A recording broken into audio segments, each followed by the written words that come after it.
अभी तो इंट्रोडक्शन पढ़ाया ही नहीं है, इंट्रोडक्शन सिर्फ हुआ है फार्माकोलॉजी का, वो भी प्रॉपर तरीके से नहीं हुआ है। क्या क्या पढ़ाया है? रिसेप्टर के बारे में आपको बताया है, रिसेप्टर, ठीक है। इसके बाद क्या बताया है? डोजेज फॉर्म, डोजेज फॉर्म के बारे में बताया है। आज हम पढ़ेंगे route of drug administration. Come in, route of drug administration, ये सब बेसिक टर्म है किसके? फार्माकोलॉजी के। ये सब आपको आने चाहिए। सबसे पहले कौन सा है? सब हो गए। रिसेप्टर क्या होते हैं? आ जाओ। मार्कर कौन मांग रहा है? दीदा तो गया है मैम को मार्कर, जाओ देखो ऑफिस में होगा मार्कर। कौन सुना यार? हाथ है, जाओ ऑफिस। ठीक है, कौन सा है? Route of drug administration. Route of drug administration का मतलब क्या होता है? Route of drug administration, route मतलब क्या होता है? रूट मतलब रास्ता, ड्रग मतलब मेडिसिन,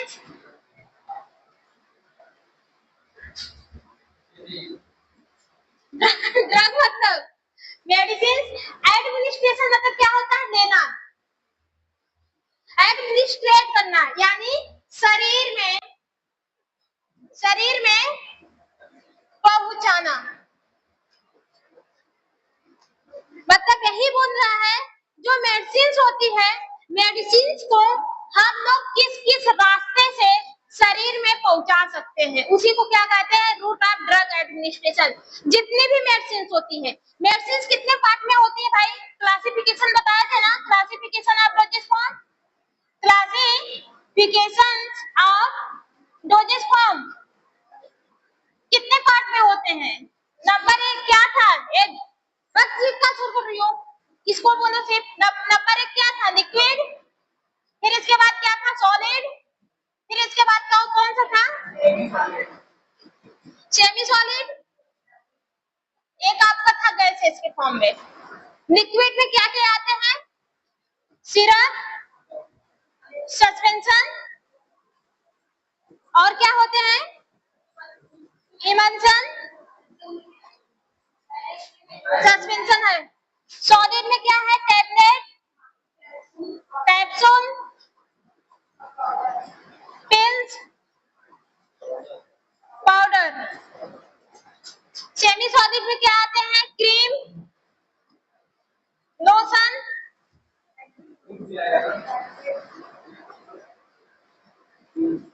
लोशन,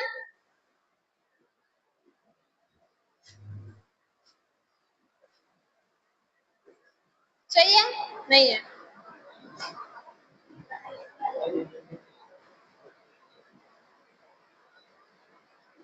क्रीम, लोशन, और क्या है? ट्यूब, वही में आ जाएगा। गैसेस में जो आपके इंजेक्टर वगैरह होते हैं, ये आपके डिफरेंट टाइप के क्या होते हैं? डोजेस फॉर्म होते हैं। इसी डोजेस फॉर्म को हम लोग कहाँ पे पहुंचाते हैं? अपने बॉडी के अंदर पहुंचाते हैं, अपने बॉडी के अंदर इंजेक्ट करते हैं, अपने बॉडी के अंदर एडमिनिस्ट्रेट करते हैं। बात समझ में आई? क्यों करते हैं? बीमारी को ठीक करने के लिए, बीमारी से बचने के लिए, बीमारी से प्रिवेंट करवाने के लिए। बात समझ में? वही बचने के लिए, बीमारी को रोकने के लिए, बीमारी को ठीक करने के लिए, बीमारियों से बचने के लिए हम लोग इसका यूज करते हैं। बात समझ में आया कि नहीं आया? तो आप देखो, रूट ऑफ ड्रग एडमिनिस्ट्रेशन में जब हमने आपको बताया तो सबसे पहले कौन सा रूट है? सबसे पहले कौन सा रूट आएगा? Route of drug administration. दवा को किस किस रूट से दिया जाता है? अभी यहाँ पे हमने बताया ना, दवा को किस किस रूट से अपने बॉडी के अंदर इंजेक्ट कर सकते हैं। तो कौन कौन सा रूट है जिसके थ्रू हम लोग दवा को अपने बॉडी में पहुंचा सकते हैं? नंबर 1 बताओ जी। ओरल, ओरल रूट, मुंह से दवा नहीं खाते हो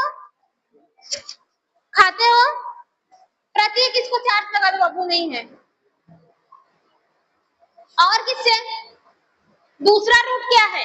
सॉरी, नंबर 1 क्या है? Oral route. नंबर 2 क्या है? बताओ जी। नंबर 2 इंजेक्शन के थ्रू लेते हो, उसको किस नाम से जानते हैं? Parenteral route. कौन सा रूट है? Parenteral route. नंबर 3 क्या है? और दवा को किस किस रूट से लिया जाता है?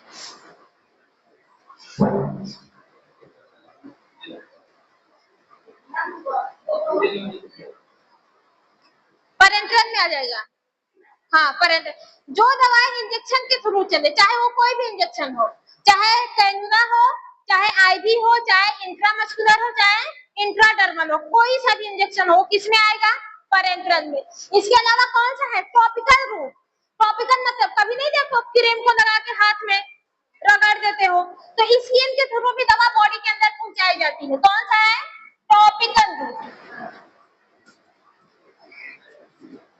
इसके अलावा कौन कौन सा रूट है? Number 4 rectum route. Digestive system पढ़े हो? डाइजेस्टिव सिस्टम का सबसे लास्ट वाला पार्ट होता है, इसके थ्रू भी दवा बॉडी में पहुंचाई जाती है। नंबर 3 क्या है? Vaginal route. हाँ जी, वेजाइना के थ्रू भी दवा को बॉडी में पहुंचाया जाता है। सबसे ज्यादा किसको प्रिवेंट करने के होता है? प्रेगनेंसी। प्रेगनेंसी को प्रिवेंट करने के लिए वेजाइनल रूट का इस्तेमाल किया जाता है। जैसे कॉपर टी देखे होंगे, कॉपर टी, ठीक है, इस शेप का रहता है। कॉपर टी इस शेप का रहता है। इसमें कॉपर का एल्युमिनियम, कॉपर का एक चैन मतलब कि चढ़ा रहता है, कॉपर का लेनिंग की जाती है। ये आपके वेजाइना में इंजेक्ट कर दिया जाता है। ये प्रेगनेंसी से बचाता है। किससे बचाता है? प्रेगनेंसी से। वेजाइना में क्या किया जाता है? ऐसे करके इंजेक्ट किया जाता है। वेजाइना का यही होता है ना, तो ऐसे ही इसमें क्या किया जाता है? इंजेक्ट कर दिया जाता है। ये शुक्राणु को ओवरी तक नहीं जाने देते हैं। शुक्राणु को कहाँ पे नहीं जाने देते हैं? ओवरी तक नहीं जाने देते हैं, तो उससे प्रिवेंट करवाने का काम करते हैं। मतलब कि वेजाइनल रूट सबसे ज्यादा प्रेगनेंसी को प्रिवेंट करने के लिए यूज होती है। ठीक है, और इसके बाद कौन सा है? और रूट बताओ जी, और कौन कौन से रूट हैं?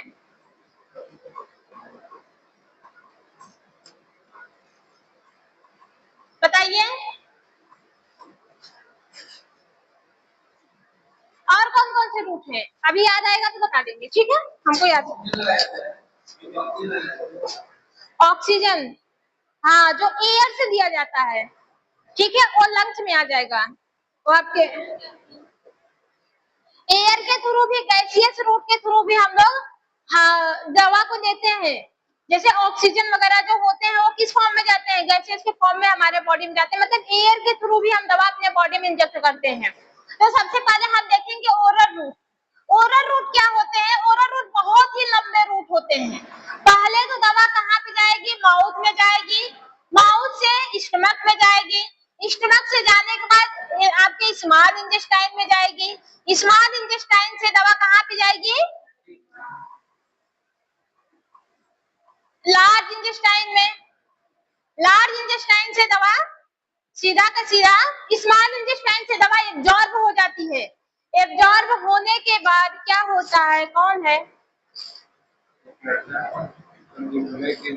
बात कराओ, कह रहे कि भी प्रशांत जी से मिला था। हाँ हाँ, कह रहे मेरा कौन सा कोर्स है, कौन सा मैम पढ़ा है। हाँ प्रशांत बोलिए।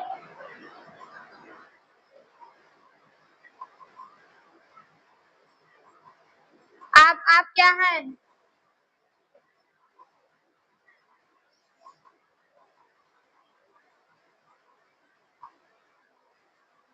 कितना दिन से? अभी तो 3 दिन से फार्माकोलॉजी स्टार्ट किए हैं। ह्यूमन एनाटॉमी एंड फिजियोलॉजी आप अपना सब्जेक्ट लिख के दीजिए ना। ऊपर मैम तो स्टार्ट किए हैं ह्यूमन एनाटॉमी। मैम को बोलो ऑनलाइन क्लास स्टार्ट करें, ऊपर चल रही है।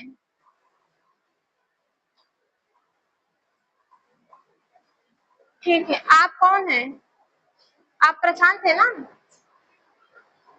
अभी जो हाल ही में आपका एडमिशन हुआ था ना, हाँ ठीक है। ये जो हम पढ़ा रहे हैं ये डीएमएलटी में है और ओटी टेक्नीशियन में है, ठीक है।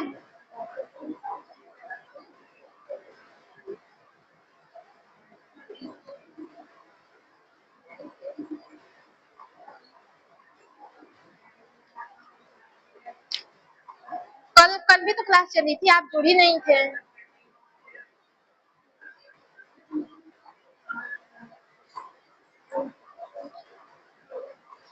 ठीक है ठीक है ठीक है, मैं बात कर रही हूँ।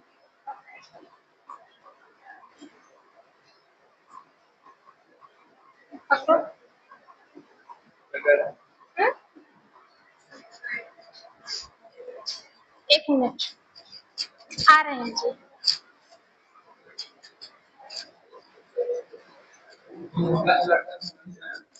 हाँ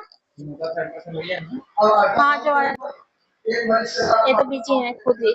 जाओ ना, मैम से बोलो ऑनलाइन क्लासेस स्टार्ट करें। वो नहीं करता मुझे। तो उनको बोलो सर के पास आके सीखें। सर से बोले वो बोले बतला रहे हैं, गंदा जाने दो, हमें स्टॉप कर।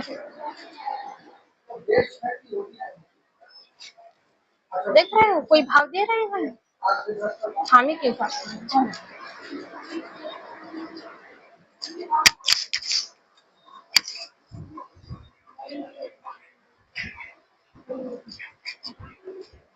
चलो सॉरी, सबसे पहले कौन सा है ओरल रूट। ओरल रूट से हम लोग क्या क्या लेते हैं, टैबलेट लेते हैं, कैप्सूल लेते हैं, और क्या लेते हैं, पिल्स लेते हैं, ठीक है। टैबलेट कैप्सूल पिल्स पाउडर भी किससे दिया जाता है, ओरल रूट से। सिरप भी किससे दिया जाता है, ओरल रूट से। Liquid doses form, solid doses form किससे दिए जाते हैं, ओरल रूट से लिए जाते हैं।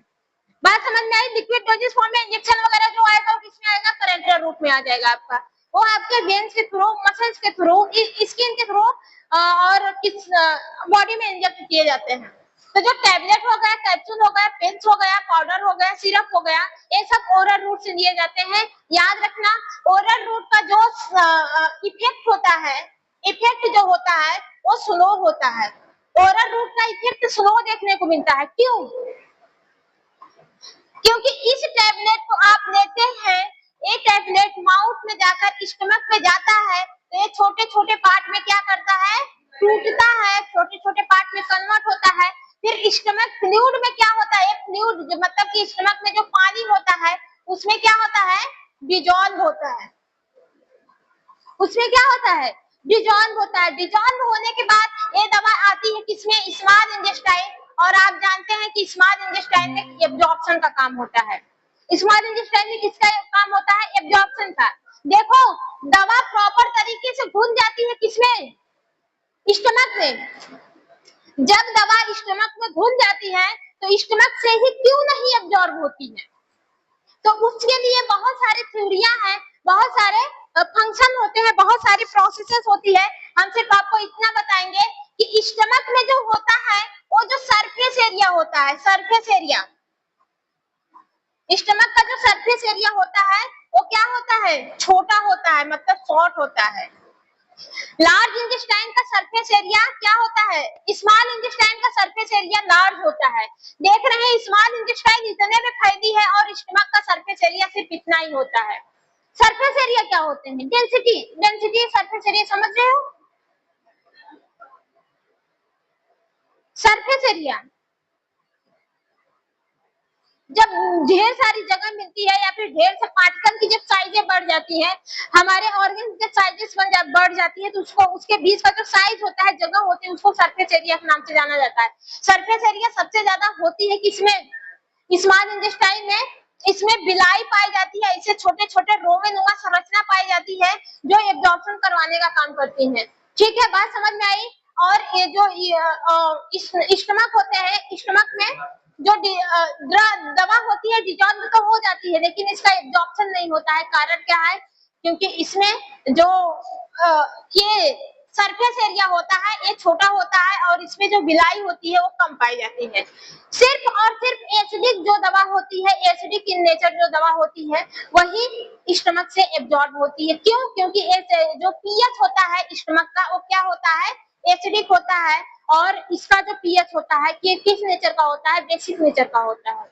अभी हम जब डाइजेशन पढ़ाए थे तो आपको बताए थे कि भोजन को डाइजेस्ट करने की बारी, भोजन का एब्जॉर्प्शन करवाने की बारी जब स्मॉल इंटेस्टाइन की आती है तो कहती है हम उसी फूड को एब्जॉर्ब करेंगे जिसका पीएच बेसिक नेचर का रहेगा। लेकिन स्टमक से जो खाना निकलता है वो एसिड नेचर का रहता है।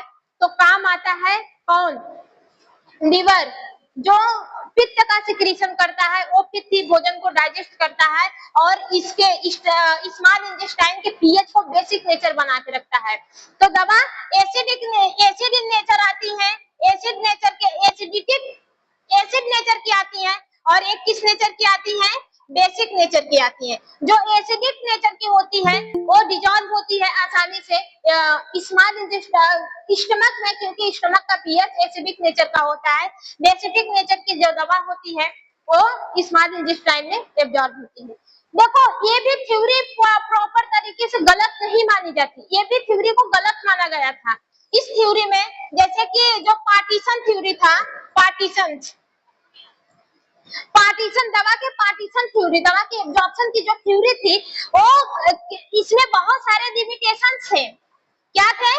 लिमिटेशंस थे। मतलब ये भी एसिड बेस वाली थ्योरी भी को गलत मान दिया गया था, हद तक सही माना गया था, लेकिन यही निष्कर्ष नहीं निकलता है कि एसिडिक वाली दवा, जो एसिडिक नेचर की दवा है वो सिर्फ और सिर्फ स्टमक में एब्जॉर्ब होगी और जो बेसिक नेचर की दवा है वो सिर्फ इसमें एब्जॉर्ब होगी। ब्लड फ्लो भी डिपेंड करता है और बहुत टाइप के पार्टिकल साइज भी होते हैं, दवा के पार्टिकल साइज भी वो भी डिपेंड करते हैं। जैसे अगर दवा का पार्टिकल साइज लार्ज है तो डिसोल्यूशन होने में उसका लेट होगा।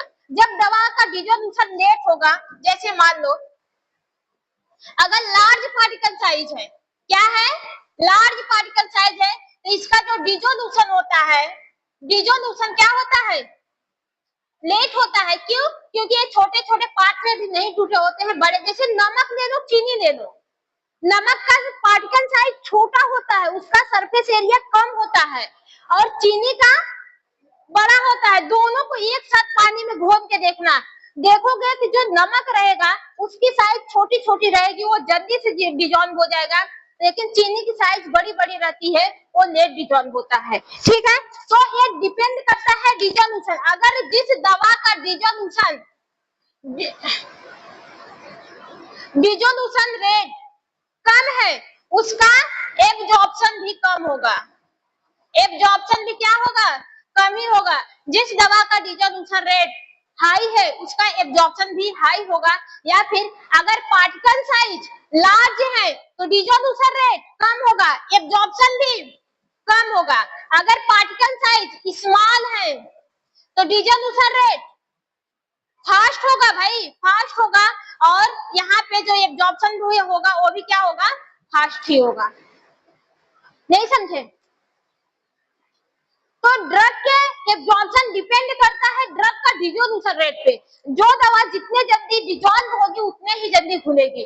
जो दवा, जिस दवा का पार्टिकल साइज स्मॉल होगा वो बहुत ही जल्दी डिसॉल्व होगी। जो दवा लार्ज पार्टिकल साइज की रहेगी वो थोड़ा सा लो एब्जॉर्ब होगी, लो डिसॉल्व होती है। ठीक है, तो हमारे ओरल जो होते हैं, ओरल रूट की जो दवा होती है, वो जो ओरल रूट की जो दवा होती है इसमें पहले दवा कहाँ, माउथ में जाती है, माउथ में जाने के बाद स्टमक में जाती है, फिर टूटती है, टूटने के बाद स्टमक फ्लूइड में डिसॉल्व होती है, फिर स्मॉल इंटेस्टाइन से एब्जॉर्ब होकर हमारे ब्लड में पहुंचती है। कब पहुंचती है? स्मॉल इंटेस्टाइन में एब्जॉर्ब होकर, मतलब उसको ब्लड में जाने से पहले इतने सारे पाथवों को फॉलो करना पड़ता है। इसलिए ओरल रूट का जो साइड ऑफ एक्शन होता है, मतलब कि जो इफेक्ट होता है वो थोड़ा सा लो देखने को मिलता है। कहते हैं ना, टेबलेट खाने के बाद कहते हैं आधे घंटे बाद एक्शन मिलेगा, 10 मिनट बाद एक्शन मिलेगा, 20 मिनट बाद एक्शन मिलेगा। क्यों? क्योंकि वो जो टेबलेट होती है, ओरल रूट की जो दवा होती है, वो इतने सारे पाथवों को फॉलो करती है, इतने सारे पाथवों को फॉलो करती है, यानी हम बोल सकते हैं ओरल रूट की जो दवा होती है वो पहले तो क्या होती है, एब्जॉर्ब होती है। पहले तो छोटे छोटे पार्ट में लार्ज पार्टिकल्स होते हैं। क्या होते हैं? लार्ज पार्टिकल्स कन्वर्ट होते हैं किसमें? स्मॉल पार्टिकल्स में। ये लार्ज पार्टिकल है, लार्ज पार्टिकल कन्वर्ट होते हैं किसमें? स्मॉल पार्टिकल में। फिर इसके बाद इसका क्या होता है? डिजोल्यूशन प्रोसेस होती है, मतलब ये दवा डिजॉल्व होती है। कहाँ पे डिजॉल्व होती है? स्टमक फ्लूइड में ये दवा डिजॉल्व होती है, प्रॉपर तरीके से डिजॉल्व होती है। फिर इस दवा का क्या होता है? एब्जॉर्प्शन होता है। एब्जॉर्प्शन कहाँ पे होता है? कहाँ पे होता है? स्मॉल इंटेस्टाइन के पास। इस दवा एब्जॉर्ब होती है स्मॉल इंटेस्टाइन के पास, फिर कहाँ पे पहुंचती है? ब्लड में पहुंचती है, यानी सिस्टमिक सर्कुलेशन में पहुंचती है। सिस्टमिक सर्कुलेशन में दवा पहुंचती है। बात समझ में? ओरल रूट की दवा को इतने सारे पाथवे को फॉलो करना पड़ता है, इसलिए इसका एक्शन लेट देखने को मिलता है as compare to parenteral dosage form. As compare to किसमें? Parenteral dosage form. और ओरल डोजेज फॉर्म में सबसे लेट अगर किसी का एक्शन देखने को मिलता है तो वो किसका होता है? टैबलेट का होता है। क्योंकि टैबलेट जो होते हैं, पहले टैबलेट बनते कैसे हैं? पहले तो टैबलेट ऐसे पाउडर फॉर्म में होते हैं। किस फॉर्म में होते हैं? पाउडर फॉर्म में होते हैं, ढेर सारे। ठीक है, फिर इसको ग्रेन्यूल्स में कन्वर्ट किया जाता है। टैबलेट को किसमें कन्वर्ट किया जाता है? ग्रेन्यूल्स में कन्वर्ट किया जाता है। फिर इसको इस ग्रेन्यूल्स को पाउडर फॉर्म को किसमें कन्वर्ट किया जाता है? ग्रेन्यूल्स में। फिर ऐसे एक डिश होती है, इसमें भरा जाता है, ऊपर से पंचिंग मशीन आती है, इसमें पंच करके टैबलेट को एक शेप देने का काम करती है। ठीक है, टैबलेट को क्या देती है? एक शेप देती है। ये टैबलेट होता है। ये जो पार्टिकल्स आपस में जुड़ते हैं, इन दोनों के बीच में बॉन्डिंग का क्रिएशन होता है। ये पार्टिकल्स आपस में जुड़ते हैं, किसके थ्रू जुड़ते हैं? फोर्स के थ्रू जुड़ते हैं। फोर्स जब लगता है, ये सारे पार्टिकल्स में आपस में बॉन्ड बन जाता है। कब बनता है? केमिस्ट्री पढ़ोगे तब समझ में आएगा। ठीक है, दोनों पार्टिकल, सारे पार्टिकल आपस में बॉन्ड को फॉर्मेशन करके सारे पार्टिकल आपस में जुड़ के एक शेप लेते हैं, जिसको हम लोग टैबलेट के नाम से जानते हैं। ठीक है, अब ये टैबलेट स्टमक में जाएगा, इसका पार्टिकल साइज क्या है? बड़ा है। इसका पार्टिकल साइज क्या है? बड़ा है। जब ये टैबलेट स्टमक में जाएगा तो छोटे छोटे पार्ट में क्या होगा? टूटेगा। टूटने के बाद ये डिजॉल्व होगा, डिजॉल्व होने के बाद तब जाके एब्जॉर्ब होगा, तब जाके सिस्टमिक सर्कुलेशन में पहुंचेगा। लेकिन जो कैप्सूल होते हैं, इसीलिए इसका जो एक्शन होता है वो लेट देखने को मिलता है। लेकिन जो कैप्सूल होता है, कैप्सूल जो होता है, ये फास्ट एक्शन देता है एज कंपेयर टू टैबलेट से। क्यों फास्ट एक्शन देता है? कैप्सूल देखिए, वो कैप्सूल दो टाइप के होते हैं। कैप्सूल कितने टाइप के होते हैं? दो टाइप के होते हैं। एक तो होते हैं, प्रशांत ये क्या,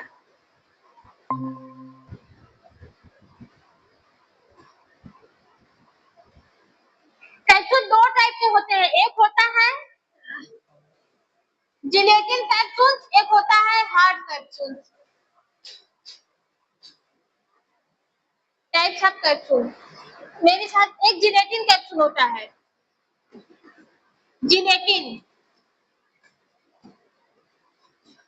एक हार्ड कैप्सूल होता है, इसका नाम फिर से आप लोग देख लीजिएगा, हार्ड कैप्सूल।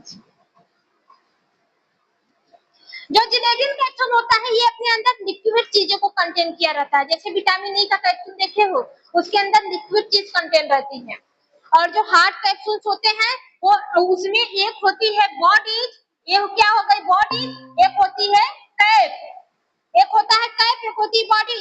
इसके अंदर छोटे छोटे छोटे छोटे ग्रेन्यूल्स भरे रहते हैं, या फिर छोटे ऐसे करके इसमें पाउडर भरे रहते हैं। क्या भरे रहते हैं? पाउडर भरे रहते हैं। दो टाइप के कैप्सूल आते हैं। ये पहले से छोटे पार्टिकल्स में होता है, कैप्सूल जो होता है पहले से छोटे पार्टिकल्स में होता है। इसको इस पार्टिकल्स को कन्वर्ट होने की जरूरत नहीं पड़ती है। मतलब कैप्सूल आपके पेट में जाता है, तुरंत कैप और बॉडी अलग होते हैं, पार्टिकल स्टमक फ्लूइड में जाता है, तुरंत डिसॉल्व हो जाता है। इसका जो डिसइंटीग्रेशन होता है, डिसइंटीग्रेटिंग मतलब क्या होता है? लार्ज पार्टिकल कन्वर्ट होते हैं स्मॉल पार्टिकल्स में। तो इसमें हमारे पूरे के पूरे स्मॉल पार्टिकल्स हैं, इसको कन्वर्ट होने की जरूरत नहीं पड़ती। इसका कहाँ से, सिर्फ डिसोल्यूशन प्रोसेस से स्टार्ट होता है, डिजॉल्व होता है, तुरंत एब्जॉर्ब होता है। तो इसीलिए जो कैप्सूल होता है वो फास्ट एक्शन देता है एज कंपेयर टू टैबलेट से। बात समझ में आई।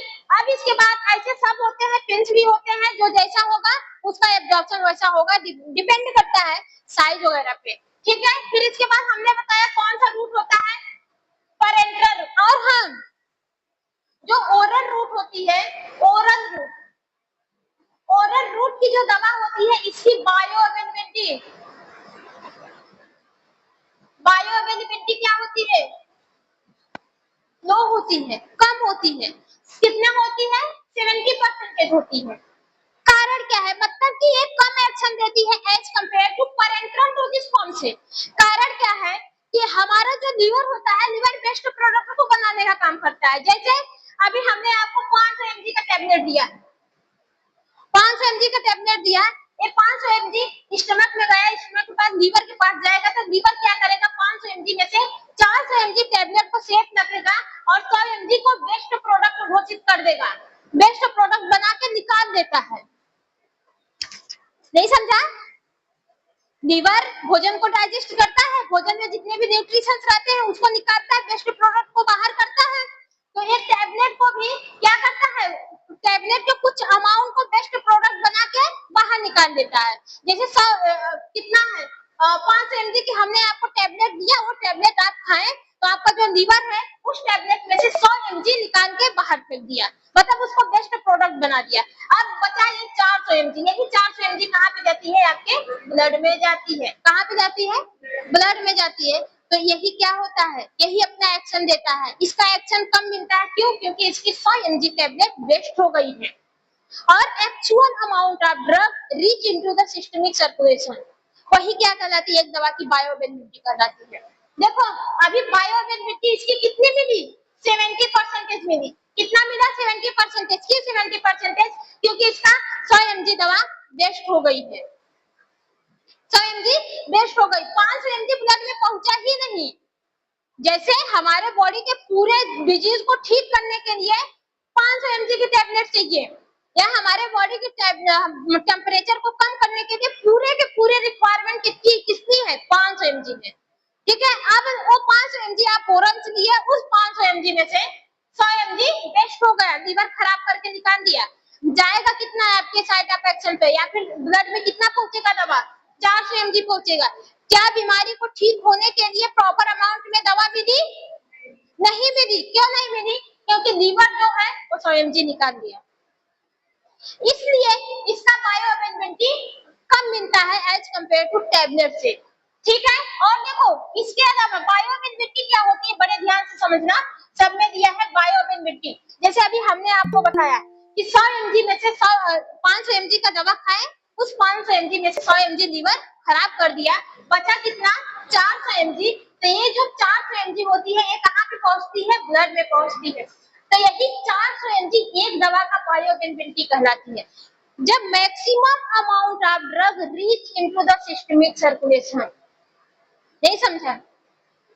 जितना दवा खराब होके मतलब कि लीवर खराब कर देती, स्मॉल इंटेस्टाइन से सब कुछ खराब हो गया, हर जगह से खराब हो गए, जितने अमाउंट में पहुंचेगी ब्लड में, वही एक दवा की बायोअवेलेबिलिटी कहलाती है। तुम्हारी कैपेसिटी है, तुम एक थाली खाना खाती हो, तुमको सिर्फ कितनू सा भी खाना दे तो खाओ, पेट भरेगा। तुम्हारी कैपेसिटी है, तुम 5 रोटी में तुम्हारा पेट भरेगा, 3 रोटी दे पेट भरेगा नहीं, क्यों नहीं भरेगा। वैसे हमारे डिजीज का भी कैपेसिटी है, वो ठान के रखती है कि हम 500 mg से ही ठीक होंगे। अब तुमको मिल रहा है कितना, 400 mg, बीमारी ठीक होगी, नहीं ठीक होगी। लेकिन बीमारी को कंट्रोल किया जाता है, फिर mg का डोज बढ़ाया जाता है, धीरे धीरे टैबलेट जाते हैं, टैबलेट भी बीमारी को ठीक करती है, लेकिन इसकी जो बायोअवेलेबिलिटी रहती है वो कम हो जाती है। क्यों? क्योंकि लीवर कुछ अमाउंट में ड्रग को वेस्ट बना देता है। समझ में आया? अब इसके बाद आता है parenteral dosage form. Parenteral route, parental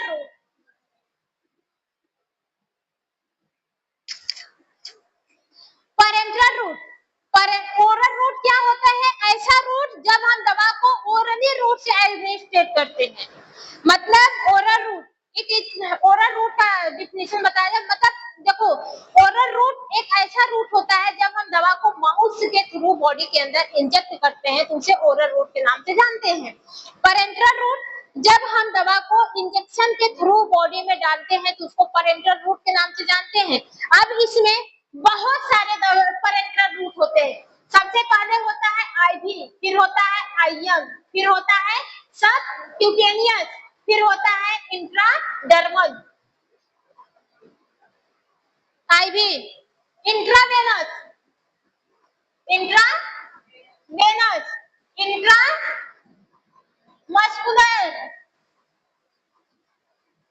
subcutaneous,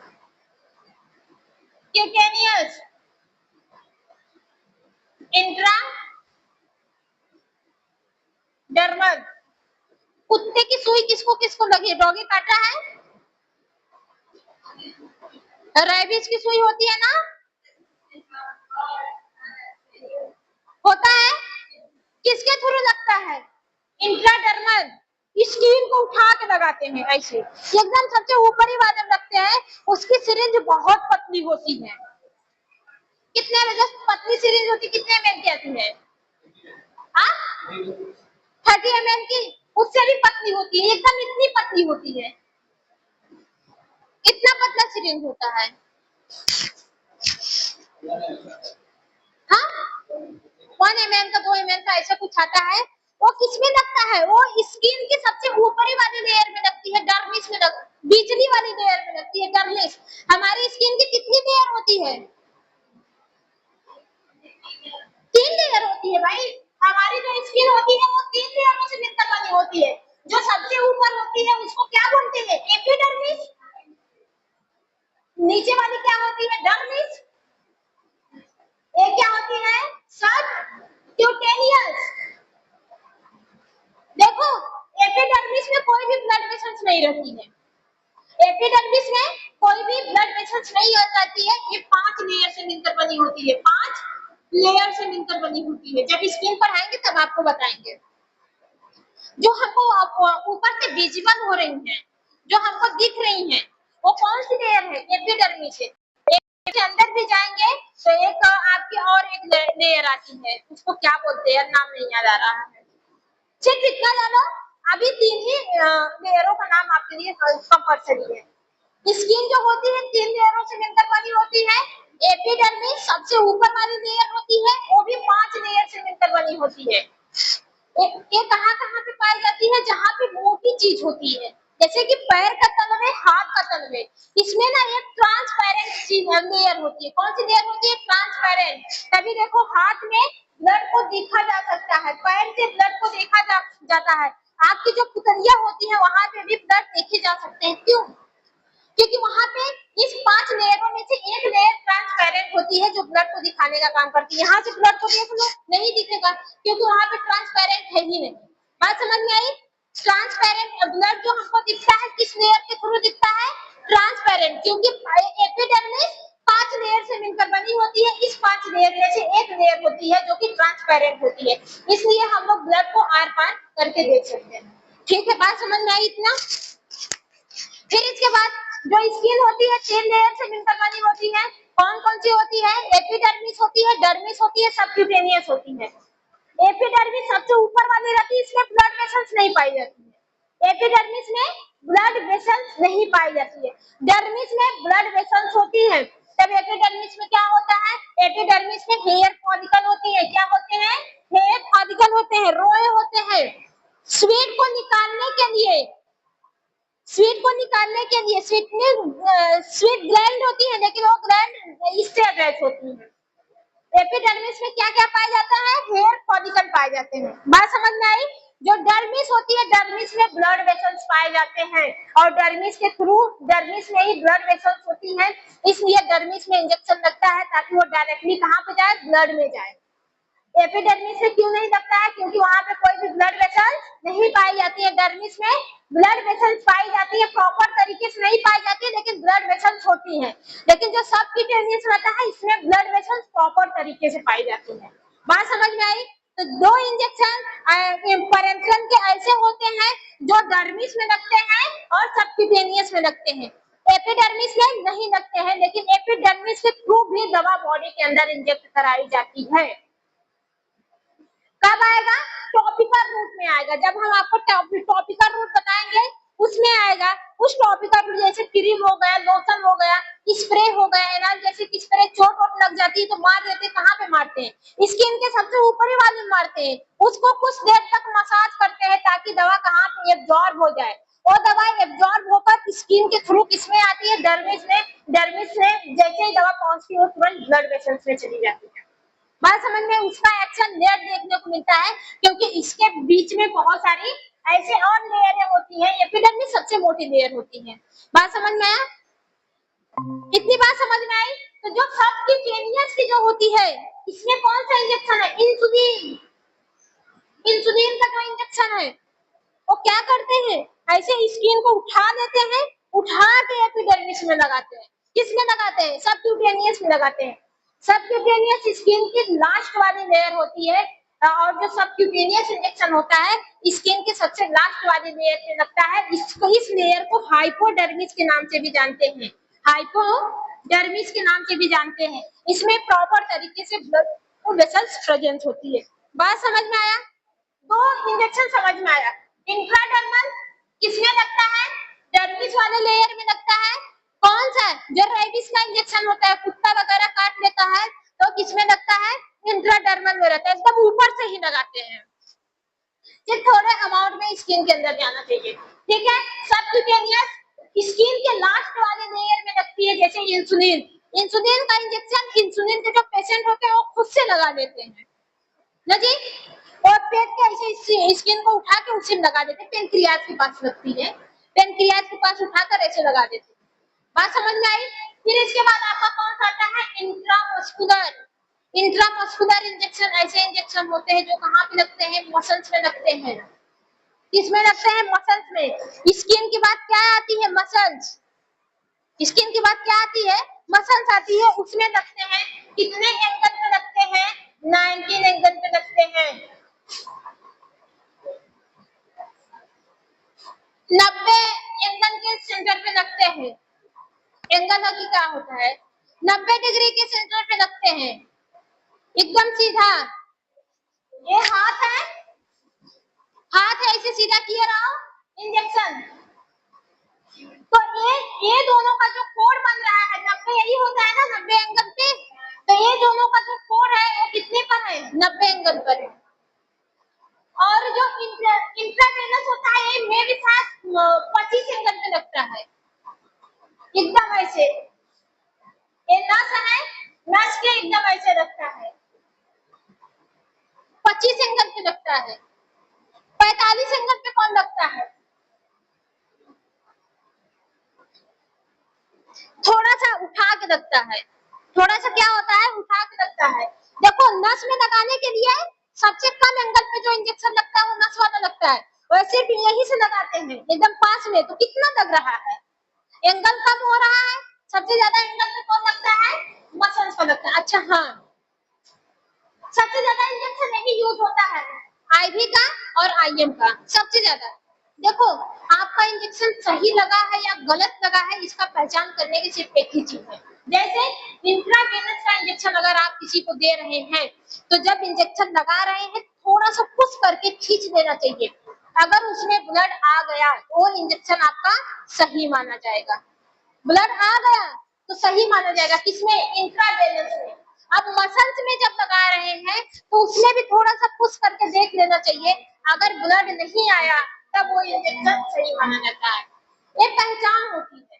blood आ गया तो मसल्स का इंजेक्शन गलत माना जाएगा, अगर ब्लड नहीं आया तो इंट्रामस्कुलर का इंजेक्शन सही माना जाता है। बात समझ में आई? एकदम अच्छे समझ में आया। ये होती है पहचान दोनों का। अगर इंट्रावेनस इंजेक्शन आप लगा रहे हैं ब्लड नहीं आया तो वहां पे सूजने लगता है। यहाँ से स्किन क्या होती है? सूजने लगती है, बहुत भयानक दर्द होता है क्योंकि वो जो दवा होती है वो पास ही नहीं होती है वेन्स में। वेन्स में कब पास होगी? जब वेन्स के इंजेक्शन में ब्लड आएगा तभी तो आपको पता चलेगा कि ये इंजेक्शन डायरेक्टली हमारे वेन्स में गया। बात समझ में आया? दोनों में डिफरेंस क्या है? इंट्रामस्कुलर इंजेक्शन में ब्लड नहीं आना चाहिए लेकिन इंट्रावेनस में ब्लड आना चाहिए। इंट्रामस्कुलर में नहीं आना चाहिए, इंट्रावेनस में आना चाहिए। ये पहचान होती है। आप देखो इंट्रामस्कुलर का जो एकदम लीफ देते हैं, इंट्रामस्कुलर का जो इंजेक्शन होता है, इंट्रामस्कुलर ये कहाँ पे दिया जाता है? मसल्स में दिया जाता है, मसल्स में दिया जाता है। वो दवा रीच होकर किसमें जाती है? ब्लड में पहुंचती है।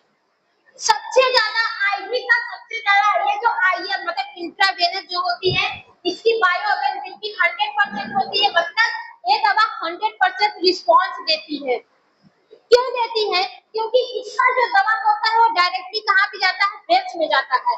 अगर 500 mg का इंजेक्शन है, 50 mg या फिर 500 mg का इंजेक्शन है, तो अगर इंजेक्शन में भर दिया गया वो इंजेक्शन, जो सिरिंज होती है, इंजेक्शन को सिरिंज में भर दिया गया, वो 500 का 500 mg आप ब्लड में चढ़ाएंगे, तो यहाँ पे जो दवा का डोज होता है वो 100% किसमें जाता है? ब्लड में जाता है। जब दवा 100% ब्लड में पहुंच भी गई तो 100% अपने साइट ऑफ एक्शन पे भी पहुंच ही जाएगी। ठीक है, तो जो आईएम वाले होते हैं, आईएम इसकी बायो अवेलेबिलिटी जो होती है कितना होती है? 100% होती है। सबसे ज्यादा और सबसे फास्ट एक्शन देता है। सबसे ज्यादा रिस्पांस किसका मिलता है? आईएम का मिलता है, आईवी का मिलता है। और सबसे जल्दी फायदा कौन देता है? आईएम। इमरजेंसी केसेस चले जाओ, 4 दिन से उठ बैठ नहीं पा रहे हो, बहुत इतना बुखार है, डॉक्टर नहीं देगा कि तुम टैबलेट खाओ, डॉक्टर जानता है टैबलेट देंगे तो 2 दिन का और मेहमान है, डॉक्टर क्या लगाएगा? आईएम लगाए, आईवी लगाएगा। क्यों? क्योंकि उसको पता है इसको तुरंत रिस्पांस चाहिए, और जब आपको तुरंत रिस्पांस चाहिए होता है तो किसका यूज करते हैं? आईवी का। इमरजेंसी केसेस में यूज। अच्छा, इसका साइड इफेक्ट, साइड इफेक्ट जितना जल्दी साइड इफेक्ट देता है, जितना जल्दी इफेक्ट देता है, सॉरी, जितना जल्दी इफेक्ट देता है, इफेक्ट उतना ही जल्दी साइड इफेक्ट भी देखने को मिलता है। कभी कभी देखते हो पेशेंट को इंजेक्शन लगा देते, बेहोशी के कंडीशन में आ जाते हैं, आंखें ओंखें बड़ी बड़ी हो जाती है, चक्कर आने लगता है, वोमिटिंग आने लगता है। टाइफाइड का इंजेक्शन लगा है, वो यहाँ से चढ़ता रहता है और वोमिटिंग आने वाली होती है। तो जो वोमिटिंग आती है वो क्या होता है? एक दवा का साइड एक्शन होता है, मतलब साइड इफेक्ट होता है। जितना जल्दी इफेक्ट देता है उतना ही जल्दी साइड इफेक्ट भी देता है। इंजेक्शन आईवी अगर किसी को लग गया तो औरतें बेहोश हो जाती है, लड़कियां भी कुछ देर के लिए बेहोश हो जाती है। क्यों? वो एक दवा का साइड इफेक्ट होता है, कुछ समय में खत्म हो जाता है, हमेशा नहीं रहता है लेकिन कुछ समय में खत्म हो जाता है। तो ये था oral route, sorry parenteral route. Parenteral route में कौन कौन से आते हैं? हाँ हाँ हो गया, चल नहीं रहा है, चल रहा, रुक जाओ, अभी चल रहा है, 10 मिनट और लेंगे, ठीक है? रुको जी, ये कौन कौन से हैं? पैरेंटल रूट में कौन कौन से हैं? Intravenous, intramuscular, intra route of administration. जाना गूगल पे सर्च करना, क्या टॉपिक लिखो,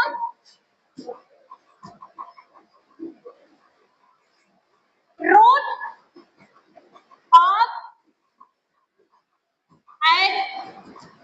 एडमिनिस्ट्रेशन, ये टॉपिक है। इसमें सारे रूट के बारे में आपको बता दिया जाएगा, कौन कौन से रूट होते हैं, किस किस रूट से दवा को बॉडी में इंजेक्ट किया जाता है। बात समझ में आई? फिर इसके बाद कौन सा आता है? Topical root. टॉपिकल रूट क्या होते हैं? जैसे क्रीम हो गया, लोशन हो गया, स्प्रे हो गया। टॉपिकल रूट में क्या क्या आता है? क्रीम हो गया, क्रीम में आपकी एंटी फंगल क्रीम आती है, एंटीबैक्टीरियल क्रीम आती है, जो कहाँ पे लगाई जाती है? स्किन के ऊपर लगा दी जाती है। तो टॉपिकल रूट में ऐसी दवा आती है जो स्किन के ऊपर लगा दी जाती है। तो जो दवा स्किन के थ्रू बॉडी में इंजेक्ट किया जाए उसको टॉपिकल रूट के नाम से जानते हैं। बात समझ में आई? वेजाइनल रूट क्या होते हैं? वेजाइनल रूट जब दवा को वेजाइनल रूट के थ्रू बॉडी में पहुंचाया जाए तो उसको वेजाइनल रूट के नाम से जानते हैं। रेक्टल रूट जब दवा को रेक्टल रूट के थ्रू बॉडी के अंदर पहुंचाया जाए, रेक्टम के थ्रू बॉडी के अंदर पहुंचाया जाए तो उसे रेक्टम रूट के नाम से जानते हैं।